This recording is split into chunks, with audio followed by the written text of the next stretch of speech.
Doctor Bimal छाया inside 360। काफ़ी दिनों के बाद एक मौका मिल रहा है, एक इंसिडेंस आया तो मैं बोलना बनता है। मैं अपनी चैनल जो है NEET PG careers, NEET PG QnA और नीट पीजी टिप्स पर काफ़ी सारा बिजी था क्योंकि आजकल पोस्ट ग्रेजुएशन डॉक्टर्स का एडमिशन का प्रोसेस चल रहा है। तो वापस मैं आता हूँ इस चैनल पे क्यों आया हूँ? क्योंकि मैं एक मूवी का रिव्यू करने आया हूँ। आप लोगों ने तो काफ़ी सारे रिव्यू देखे होंगे, 1 हफ्ते से ज़्यादा ये मूवी रिलीज़ हो चुकी है, उसका नाम है धुरंधर। जब मैं किसी सब्जेक्ट पे बोलने आता हूँ, तो मान लो वो किसी यानी स्पेसिफ़िक हिसाब से बोलने आ रहा हूँ, ये स्पेसिफ़िक इम्पोर्टेंस वाला टॉपिक है या मूवी है, इसलिए बोलना चाहता हूँ।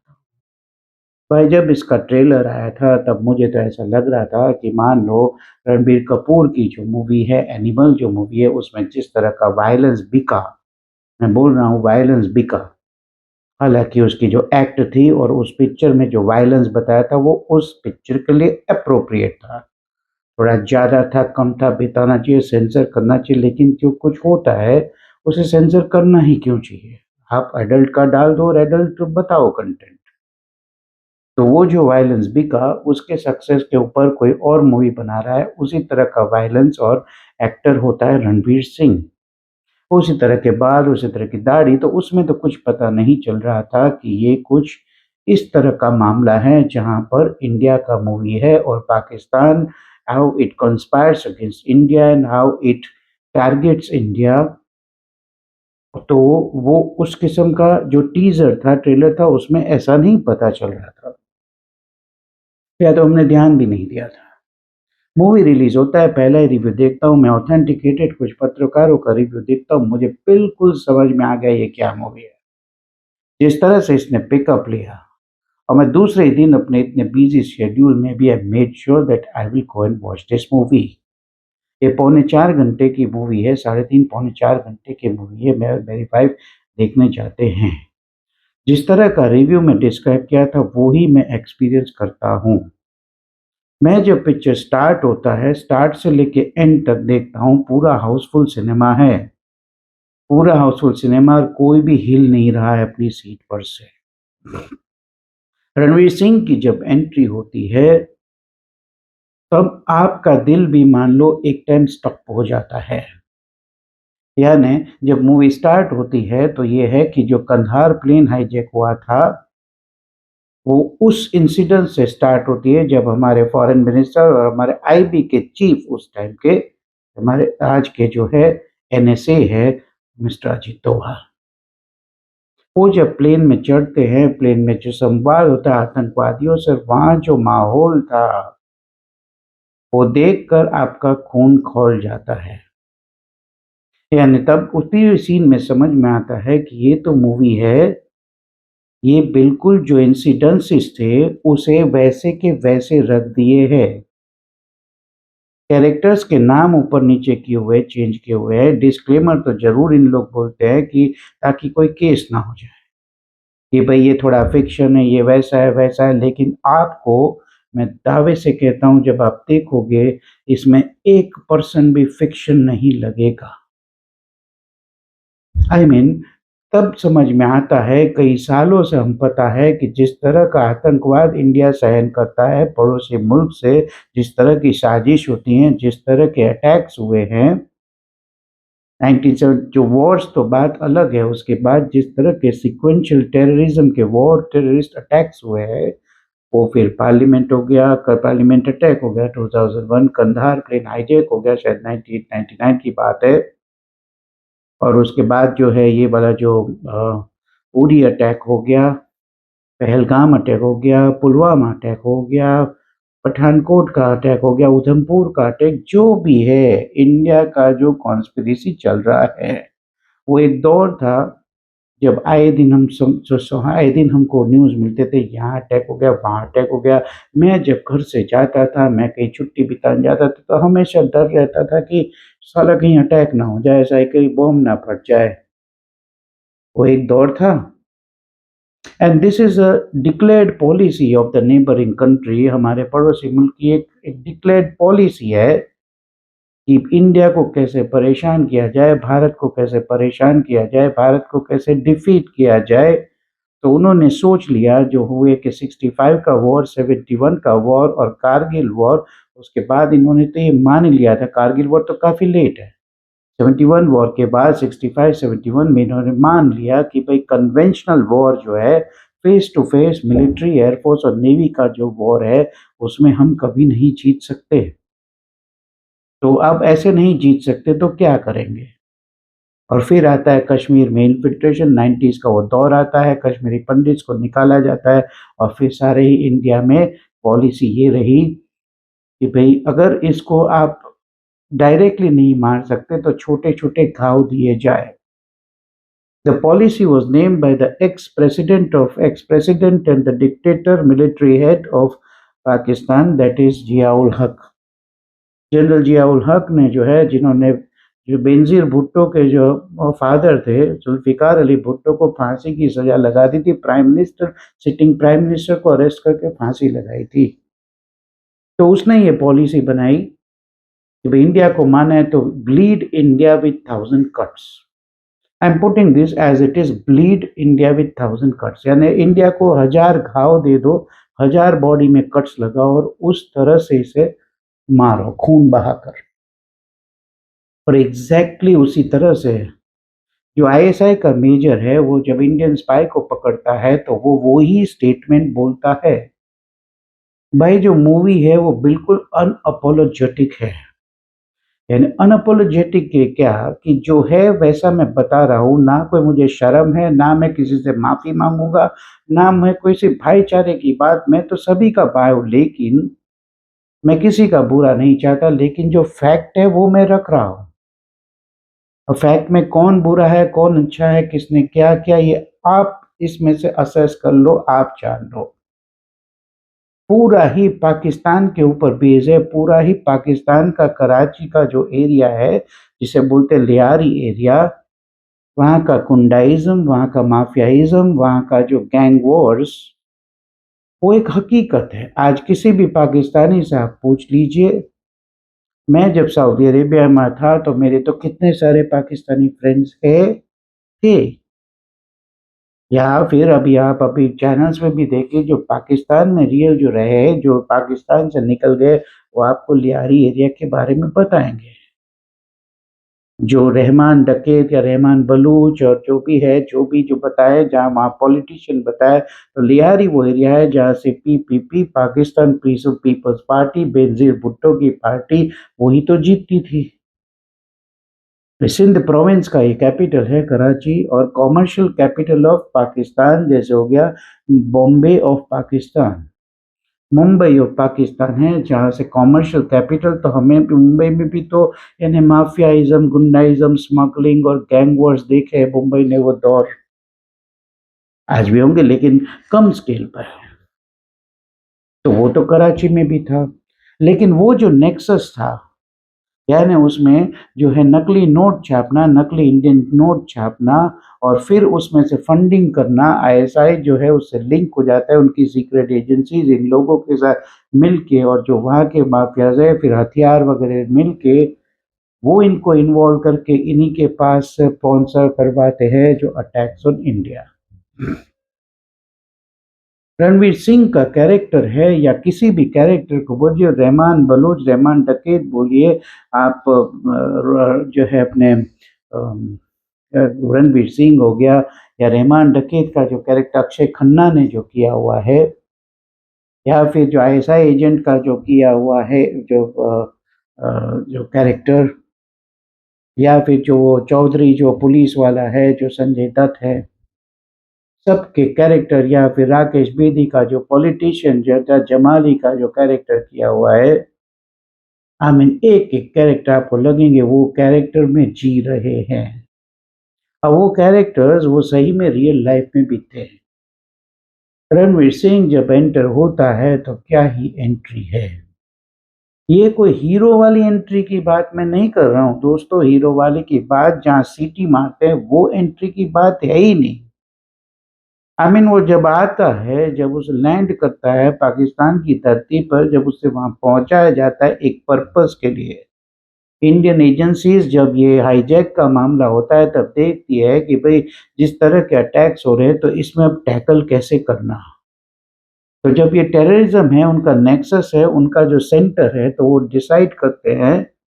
उस टाइम के आईबी चीफ जो अजीत डोभाल थे, जो खुद ही एक रॉ के एजेंट आईबी के वो के स्पाई होके कई साल पाकिस्तान में जो रह चुके थे, वही डिसाइड करते क्यों ना हम अपने आदमी को वहां भेजेंगे, उनके कोर सेंटर में, टेररिज्म के सेंटर में हम भेजेंगे, उनका आदमी रहकर वहां रहेगा, वहाँ सब खोद के निकालेगा, हमको जानकारी देगा और हम जो चाहेंगे वो वहाँ ऑपरेट करेगा।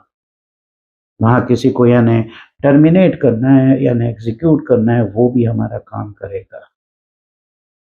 तो अंदर घुसकर मारने की जो पॉलिसी है वो चालू की थी इन्होंने। और जो रणवीर सिंह का जो यानी जो मेकअप से मान के, एक्टिंग से मान के मुझे लगा, आह क्या था ये एक्टर, खो कहाँ गया था, ये एक्टर कहाँ खो गया था।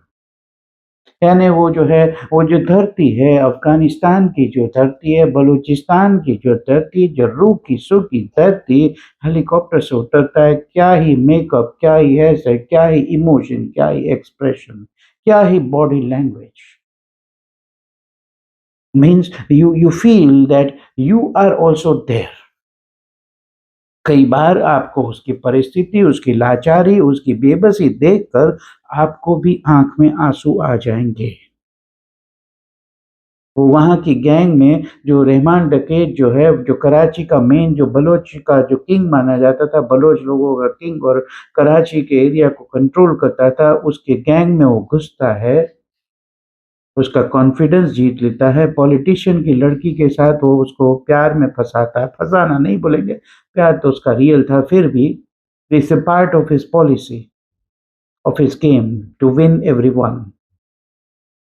और जब वहाँ उसके सामने ही प्लॉट किया जाता है 26/11 मुंबई अटैक का प्लॉट। उसके सामने ही वो प्लॉट बनता है और वो खुद ही AK-47 निकाल के, जो था हमारा टेररिस्ट जिसको हमने हैंग किया, जिसको जिंदा पकड़ा था एक ही टेररिस्ट अजमल कसाब के हाथ में, वो गन देता है,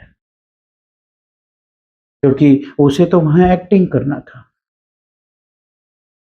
उसके बाद जब ये 26/11 अटैक होता है और जिस तरह के वहाँ के बिजनेसमैन, रहमान डकैत, आईएसआई एजेंट और भी जो वहाँ के मुल्ला मौलवी थे, वो जो लाइव टीवी में देख रहे थे, उसमें बताया जाता है, टाइम्स नाउ का पूरा कैप्शन, टाइम्स नाउ का पूरा उस टाइप का लाइव फीड जो भी है, जो भी लाइव थे वो बताए जाते हैं। अर्नब गोस्वामी जी की जो है, अर्नब गोस्वामी की वहाँ साउंड है, उसका न्यूज़ है लाइव। तो आईएसआई एजेंट्स है, ये लोग तो सब सुन रहे थे। और यहाँ पर उस टाइम यही डिबेट छिड़ी थी कि मीडिया की क्या रिस्पॉन्सिबिलिटी होनी चाहिए। मीडिया सब लाइव बता रहा है कि कमांडो यहाँ से आ रहे हैं, कमांडो ये बिल्डिंग में उतर रहे हैं, हेलीकॉप्टर से उतर रहे हैं, और आईएसआई एजेंट उनके वहाँ पर है, सैटेलाइट फ़ोन से अंदर जो होटल में बैठे हुए टेररिस्ट, उसको सब कुछ बता रहा है कि भई फला-फला यहाँ से कमांडो आ रहा है, वहाँ से कमांडो आ रहा है, किसको मारना है, कैसे मारना है, आइडेंटिफ़ाई कैसे करना है, बच्चे हो, लड़कियाँ हो, औरतें हो, बूढ़े हो, सबको ही मारना है क्योंकि सभी लोग काफ़िर है। और वो सब transcripts, most of the there are some transcripts, whatever the transcripts are there voice में और आपको प्रिंट में, वो पूरी ट्रांसक्रिप्ट इतने बड़े 70 के स्क्रीन पर पूरी रन की जाती है। वो जब ट्रांसक्रिप्ट्स आप देखते हो तो आपको लगता है क्या। और रणवीर सिंह जो है, धुरंधर हमारे जो हैं, वो जब ये देखता है, हमज़ा उसका नाम है कैरेक्टर का, हमज़ा हमज़ा अली मज़ारी बन के वो जाता है। उसके भी काफ़ी सारे पास के लाइफ़ के जो मसले हैं और उसको किस तरह से दुआ जी वहाँ भेजते हैं, वो भी यानी आएगा, वो अगले पार्ट में आएगा। बीच-बीच में बताते हैं। वो जब ये देखता है और जब इन लोग ये अल्लाहू अकबर के नारे लगाते हैं, सेलिब्रेट करते हैं, एक-एक किलिंग को सेलिब्रेट करते हैं, मुंबई टेरर अटैक को सेलिब्रेट करते हैं, और रणवीर अपने आप को कैसे कंट्रोल करता है। रणबीर कैसे कंट्रोल करता है, वो देख नहीं पा रहा है लेकिन उसे देखना पड़ रहा है, उसे भी वो नारे लगा के सेलिब्रेट करना पड़ रहा है। मूवी में ये बताया गया है कि ये जो थे, इन लोग ने ये पूरी कॉन्स्पिरेसी जान तो ली थी और इन लोग ने इंडियन एजेंसीज़ को, यानी जो भी है, जिस माध्यम से भी ये मैसेजिंग किया था, तो मैसेजिंग किया था एक्चुअली अक्टूबर 3 का। एजेंसीज़ जो है वो मानती नहीं है कि भई ऐसा अटैक का आया है, इंटेलिजेंस तो ज़रूर आया था। लेकिन वो जो है, जो इंटरप्रेटर्स होते हैं, वो शायद इसे थोड़ा-सा हल्के में लेते हैं कि भई किसको इन्फॉर्म करें, ये लोग आएँगे तो कहाँ से आएँगे? ये भी इन्होंने बताया था शायद ये समंदर से ही आएँगे क्योंकि और सब तो रास्ते ब्लॉक है। कुछ उसमें थोड़ा वो हो जाता है, इनको पता चल जाएगा कि बात लीक हो गई है और थोड़ी बहुत वहाँ पर, यानी जो है, स्क्रीनिंग वग़ैरह काफ़ी बढ़ गई थी और इन लोग जो है वो अटैक उस टाइम पोस्टपोन कर देते हैं 3 अक्टूबर का। और फिर वो होता है 1 डेढ़ महीने बाद जो होता है 26/11 मुंबई टेरर अटैक। वो अटैक होने के बाद रणवीर सिंह का जो फ्रस्ट्रेशन है वो देखने ही बनता है। आह! क्या ही एक्ट है। वो अपने आप को माफ़ नहीं कर पाता कि भई जिस मेरे सामने वो मेरे देश में जाके गोलियाँ बरसा रहे थे और वो जो गोली बरसाने वाला था उसको मैंने अपने हाथ से ही बंदूक दी। तब वो डिसाइड करता है कि अब मैं एक-एक को चुनकर इसमें से एलिमिनेट करूँ।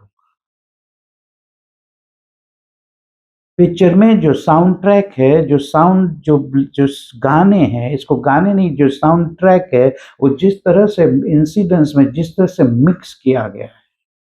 मान लो कोई शूट आउट हो रहा है, कोई फाइट हो रही है, किसी का असैसिनेशन हो रहा है, कोई वायलेंस हो रहा है, उसमें भी जो गाने जो मिक्स किए हुए हैं, वो हमारे दौर के जो गाने थे, रंबा हो या मोनिका मोनिका वाला सॉन्ग हो गया या कारवां वाला जो सॉन्ग हो गया, क्या ही western, classical, Indian, qawwali mix, mujra, यानी वो जो गाने का जो कंपोज़िशन है, I think is a new composer, I forgot to tell his name, but इन्होंने जो सिंगर्स लिए हुए हैं, कोई सिमरन चौधरी है, कोई मधुमिता बागची है, एक अरिजीत सिंह का भी सॉन्ग है और भी जो लड़के हैं, जो रणवीर सिंह की एंट्री वाला है, कारवां जो वाला जो सॉन्ग है, वो तो बिल्कुल नए लड़कों ने गाया हुआ है। क्या ही साउंड ट्रैक, क्या ही म्यूज़िक, क्या ही एप्रोप्रिएटली उन्हें वो रखा गया है, क्या ही बजाया गया है, क्या ही डायरेक्शन है, क्या ही स्क्रीन प्ले है। दोस्तों, इसका स्क्रीन प्ले है वो सबसे बड़ा हिट है। ने स्क्रीन प्ले ये होता है कि स्टोरी क्या, जैसे आपके पास स्क्रिप्ट है, मोटी स्क्रिप्ट है कि इस तरह से बताना है। दूसरा होता है कि वो स्क्रिप्ट को आप कैसे, यानी टुकड़ों-टुकड़ों में बताओगे। तो वो जो है आगे पीछे जो मूवी जा रहा है, जिस तरह से आपको बताया जाता है, इसे कोई इसका कोई मैच ही नहीं है। मैं जब इस मूवी को रेट करता हूँ, जब मैं इस पूरी मूवी कंप्लीट, या जब हो रहा था, कितने बार मेरे मुँह से निकल गया कि क्या बात है! आहा! क्या चल रहा है, क्या बताया, what a shot, what an act. मैं ऐसे ही इम्प्रेस नहीं होता। मैं कोई बड़ा फ़िल्म मेकर नहीं हूँ, लेकिन जितनी भी दुनिया देखी है, जो मेरा टेस्ट है, जो मेरा इवैल्यूएशन होता है, कोई भी टॉपिक हो, कुछ भी हो, मैं क्रिटिकल इवैल्यूएशन ही करता हूँ। डॉक्टर हूँ सही है, लेकिन जिस तरह का मेरा आउटलुक है दुनिया का, मुझे पता है क्या चीज़ क्या है। तो बहुत कम चीज़ों से मैं इम्प्रेस होता हूँ। जैसे आप बोलते हैं कि हॉलीवुड में एक एपिक मूवी है जो टेक्स्ट बुक मूवी है, Atlas of movie making and Atlas of acting अगर कोई है तो वो है गॉडफादर। तो गॉडफ़ादर जो मूवी जो है, उसे वहाँ के म्यूज़ियम में, वहाँ का जो जो है कि भई ऐसा माना जाता है कि लाइब्रेरी में ये मूवी रखिए और इसे देखिए, what is film making and what is acting. तो आदित्य धर ने जो ये मूवी बनाई है, जो आदित्य धर ने पहले जो आप इसकी सीक्वेंस देखिए लड़के की, इसने क्या-क्या बनाया हुआ है। इसने बनाया हुआ है उरी, जो अब इसका था उरी जो सर्जिकल स्ट्राइक, उसके बाद आता आर्टिकल 370, अभी एक मूवी आया था बारामूला, और ये वाला मूवी धुरंधर। बारामूला मूवी अगर अभी तक नहीं देखे हो तो भूल से भी नहीं देखे तो देख लो आज। ये नेटफ्लिक्स पे चल रही है बारामूला। जिस तरह से स्टोरी जो कश्मीरी पंडित का जो एक असैसिनेशन का एक इंसिडेंस बताया बारामूला में, किस तरह से स्टोरी को बनाया जाता है, किस तरह से लपेट कर रियल फैक्ट है उसको बताना है, लेकिन किस तरह से स्टोरी बिल्डअप करके अरेंज करके, किस तरह से पब्लिक को इन्वॉल्व करके, किस तरह से फाइनली वो जो बताता है, the final 30 minutes of the movie will make you cry and shout कि हमारे साथ इनजस्टिस हुई है, हमें किसी ने फैक्ट बताया ही नहीं है, इतना सारा हो गया तो भी हमें क्यों पता नहीं चला, क्योंकि उस दौर में तो मैं मेडिकल कॉलेज में था, तो मैं तो एडल्ट था, मुझे किसी ने ये कुछ नहीं बताया। तो उस तरह के जो उस टाइम चलो भाई मोबाइल नहीं थे उतने, या जो भी थे इलेक्ट्रॉनिक मीडिया उतना सक्रिय नहीं था, फिर भी कुछ चैनल तो आ चुके थे। मैगज़ीन्स, न्यूज़पेपर ये तो थे, और 90s में यानी ज़ी टीवी हुआ करता था, स्टार टीवी हो सकता था, सोनी भी आने लग गया था, तो उनके तो न्यूज़ चैनल थे, मगर कोई भी हमें ये सब फैक्ट्स नहीं बताता था। हमें पता नहीं था कश्मीर में इतना सारा पंगा चल रहा था। हम तो यही देखते थे कि Kashmir is haven of the earth, और वो इंडिया की टेरिटरी है। Dhurandhar is a movie which is set at such a high standard, such a high par, that it will be impossible for anyone to match that standard. तो वो एक unapologetic, यानी इसके पहले भी स्पाई वर्स की movie, India Pakistan के जो वॉर्स की मूवी, इंडिया पाकिस्तान की जो स्टोरीज आती थी, ये जो हमारे खान ब्रदर्स जो है, I am also being very unapologetic today while making this video, and everyone should be. Movie आती है जवान, मूवी आती है टाइगर 1, टाइगर 2, टाइगर जिंदा है, टाइगर फिर आ गया, रॉ का एजेंट, अरे क्या रॉ एजेंट भाई, रॉ एजेंट है और उसकी वाइफ है आईएसआई की एजेंट, क्या बताते हो भाई। जवान में वो रॉ एजेंट है, यानी इंडिया का वो था, सोल्जर था, बोले कि भाई इंडियन गवर्नमेंट ने गन्स गलत पकड़ा दी, उसके कारण मेरी फादर की मौत हो गई, और फिर ये बन जाता है अगेंस्ट इंडिया, या जो भी वो एजेंट बताया, मुझे तो पता भी नहीं क्या था मूवी, और वो जो दीपिका पादुकोणे है वो बन जाती, वो आईएसआई की एजेंट, ये इसकी एनआईएसआई की एजेंट इंडिया को हेल्प कर रही है, और ये वाला जाके वहाँ पाकिस्तान के प्राइम मिनिस्टर को मारने वाले तो उसको बचाने चला है, क्या बात है भाई। पाकिस्तान की प्राइम मिनिस्टर चाहती है दोस्ती इंडिया से, अमन चाहती है, क्योंकि इन लोगों का यही है, इन लोगों को अपनी मूवी वहां चलानी है, जो भी है, इन लोग कुछ भी करे ये सोचे, इन लोग देशभक्ति की मूवी बनाने गए, क्योंकि उन्हें पता चला कि पब्लिक का मूड, पब्लिक का ट्रेंड वो है कि अभी देशभक्ति ही चलेगी, तो देशभक्ति की मूवी बनाने गए, लेकिन उसमें उन्होंने एक घुसा दिया कि भाई हम तो भाई भाई है, हम तो दोस्त हैं, हम अमन चाहते हैं, हम शांति चाहते हैं। भाई कौन चाहता है अमन आपसे? आप क्यों हमेशा वाय अपना झंडा लेके पहुंच जाते हो? शत्रुबोध नहीं है हमारे में। शत्रुबोध के बारे में मैं बहुत बोलता हूँ, ये शत्रुबोध, लैक ऑफ शत्रुबोध ही है जो हमें डिफीट करता है। आप हमेशा अपने अपने जो है, जो अपने जो गोल से आप खिसक जाते हो, मगर उनका गोल बिल्कुल क्लियर है, bleed India with thousand cuts. तो वो तो अपने इसमें बिल्कुल क्लियर है। आप हमेशा भूल जाते हो, वापस हाथ मिलाते हो, वापस वहाँ घुस जाते हो।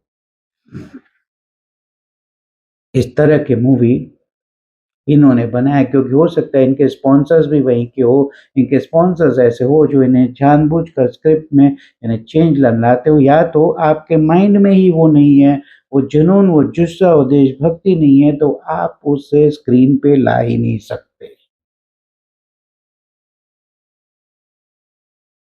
और जो लोग इसे प्रोपेगेंडा मूवी बोलते हैं, क्रिटिक्स चल पड़े प्रोपेगेंडा मूवी है, ये है, अरे भाई इतना बुरा मत दिखाओ, पाकिस्तान इतना बुरा भी नहीं है। अरे क्या बोलते हो भाई, पाकिस्तान के लोग बुरे नहीं होंगे, मैं मानता हूँ। पाकिस्तानी मेरे कई सारे फ्रेंड्स थे सऊदी अरेबिया में, यानी एक फ्रेंड तो ऐसा था कि जो पश्तून था, जो पेशावर से आता था, यानी वो पठान, वो मुझे वो बोलता है कि मैंने तो गीता भी पढ़ी है, बाइबल भी पढ़ी है। वो था बंदा, तो वो अलग बंदा है। लोग है, आम लोग है, वो ठीक है। बाहर के मुल्क में आप जाते तो आपसे ठीक आपकी दोस्ती रहती है, इतना वो कड़वाहट नहीं है। लेकिन जो वहाँ की पॉलिसी मेकिंग है, वहाँ के जो मिलिट्री शासन है, वहाँ का जो पॉलिटिकल वो अथॉरिटी है, उनकी तो कुछ पॉलिसी है जो हर्ट इंडिया।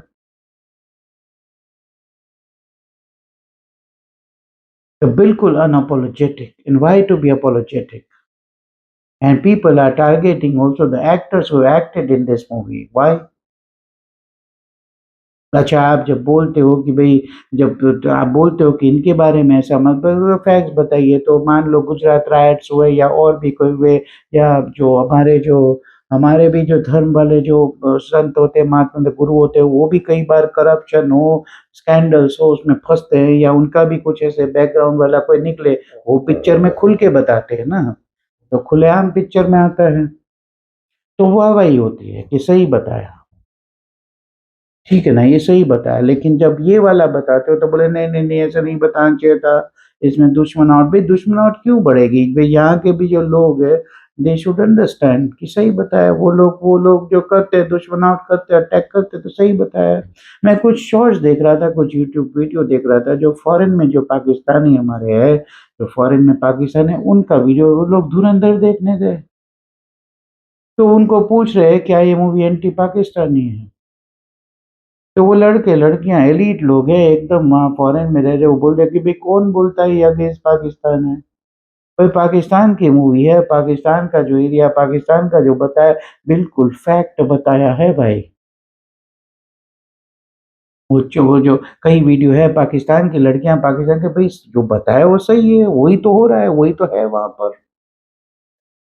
और कोई बोलता है मैं तो अक्षय फिर खन्ना की, यानी अक्षय खन्ना की फैन हो गई, या मैं रणवीर सिंह की फैन हो गई, मुझे तो समझ में नहीं आता है, ऐसा एक्टिंग, ऐसा मूवी कैसे हो सकता है? तो प्रोपेगेंडा आप लोग चला रहे थे, ये नहीं। प्रोपेगेंडा आपका ये था कि हकीकत को अगर छुपा के दूसरा बताते हो तो उसे बोलते हैं प्रोपेगेंडा। हकीकत कुछ है और आप भाईचारा भाईचारा इस हद तक कि ये इंडिया का रॉ का एजेंट है और उसकी वाइफ है आईएसआई की एजेंट, और दोनों का बच्चा हो रहा है, दोनों इतने प्यार कर रहे हो, दोनों मिलके इंडिया पाकिस्तान को जुड़ाना चाहते, मिलाना चाहते, भाई क्या बताना? ऐसे थोड़ी ना दोनों कंट्री मिलेंगे, but that is in your mind, and that is why you are making these movies. और आपकी मूवी ऐसे चलती है, आपके जो नंबर्स थे वो तो फेक थे, धुरंधर के नंबर देखिए, थिएटर में जाके देख, दिन दुगुना रात चौगुना, हर एक शो पे शो, ये मूवी जस्ट ऐसा प्रोग्रेस कर रही है, एक हफ्ता नहीं हुआ 350 करोड़ इसने कमा लिए। यानी इन लोगों ने शूटिंग किया है, कुछ 7 घंटे का हो चुका है, तो एक तो नहीं बता सकते, that's why split into two, and March 19 I think 2026 the second part is coming, and it's name is revenge. Rahman डकैत की मौत हो जाती है, उसे किस तरह से जो है हमजा, उसे किस तरह से असैसिनेट, यानी किस तरह से उसे उससे बदला लेता है, उसे make sure that he dies, and then he becomes the leader of Lyari, he captures Lyari.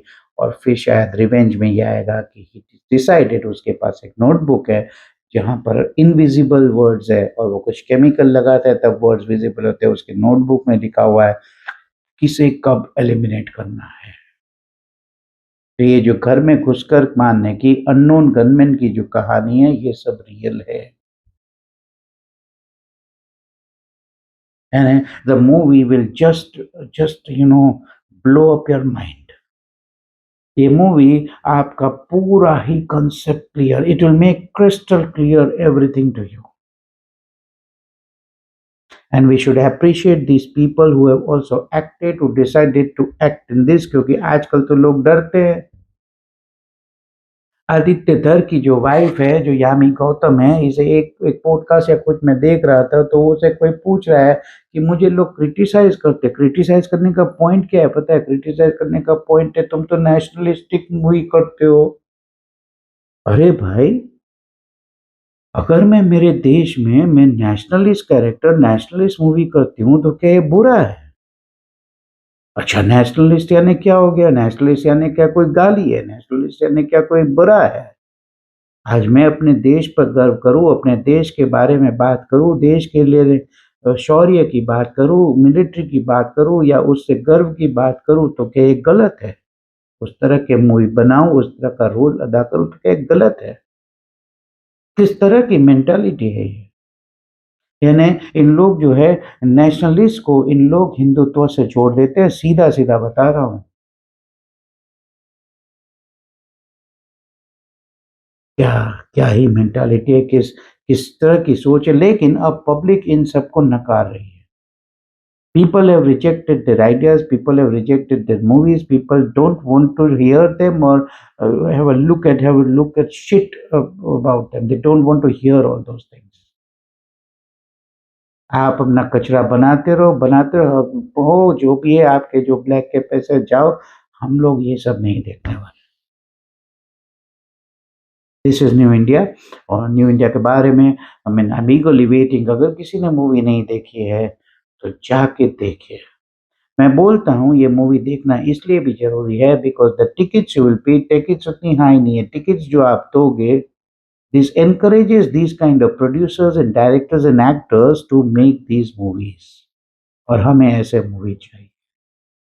आप देखिए कौन से मूवी सक्सेसफुल जा रहे हैं। छावा मूवी सक्सेसफुल गया ना। संभाजी महाराज के बारे में किसे पता था? चलो, मेरा स्कूलिंग महाराष्ट्र में हुआ था, मुझे थोड़ा बहुत पता था, दूसरों को कहाँ पता था? क्या गुजरात में कोई संभाजी महाराज के बारे में जानता था? इस तरह से उसे मारा था। भाई, जिस तरह से एक मूवी में बताया, वो सिर्फ 10% ऑफ द अत्याचार या टॉर्चर बताया है भाई। वो 10% of the torture only has been shown in the movie. यानी बंदे का एक हाथ कट जाता, दूसरा हाथ, एक पैर, दूसरा पैर, दोनों आंखें फोड़ दी जाती है, कान कट जाते, यानी he was just left with the head and the thorax and body, abdomen and thorax। उस तरह से उसका फाइनल स्टेज था। Still he did not budge down and he did not change his religion। That was Sambhaji Maharaj. Movie hit गया ना।